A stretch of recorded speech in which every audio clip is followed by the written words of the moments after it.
In today's video, I'm going to teach you how to share a Google form for responses. First things first, let's make sure you can access your Google form. Open up your web browser and head to the Google Forms website. You'll be prompted to sign in, so go ahead and enter your email address, hit next, then type in your password and sign in again. It's important to make sure you're logged into the right account, especially if you have multiple Google accounts. Once you're signed in, navigate to your specific Google form. You might have a bunch of forms, so take a moment to find the one you want to share for responses. After locating your form, it's crucial to understand how responses are collected and managed. So, click on the Responses tab at the top. This is where you'll see any responses you've already collected and manage future responses. Now, to efficiently manage your responses, it's a good idea to link your form to a Google Sheet. Click on View in Sheets to either create a new spreadsheet or link to an existing one. This step is incredibly helpful for organizing and analyzing responses over time. With your responses organized, jump back to your Google form. It's time to tweak some settings to ensure your form is shared appropriately. Click on Settings, found right next to the Questions tab. In Settings, there are several options to consider. 1.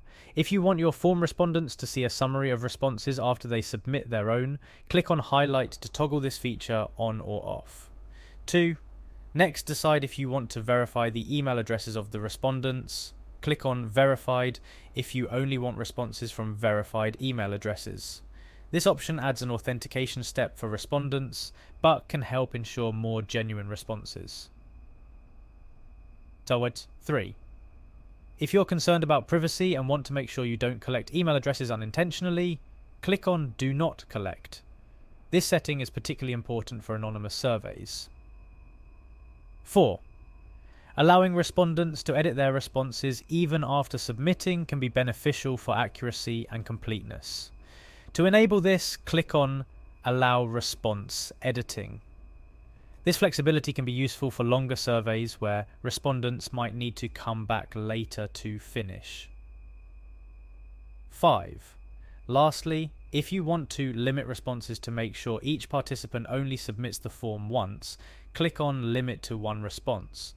This setting requires respondents to sign in, which helps prevent multiple submissions from the same person.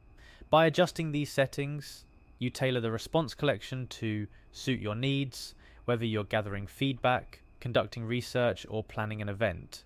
And that's all there is to it. You're now ready to share your Google form and collect responses effectively. Remember, the success of your form depends not just on how you create it, but also on how well you manage and respond to the data collected. So take advantage of these features to ensure your form serves its purpose well. Thanks for watching, and I hope this tutorial has helped you get your Google form ready for the world.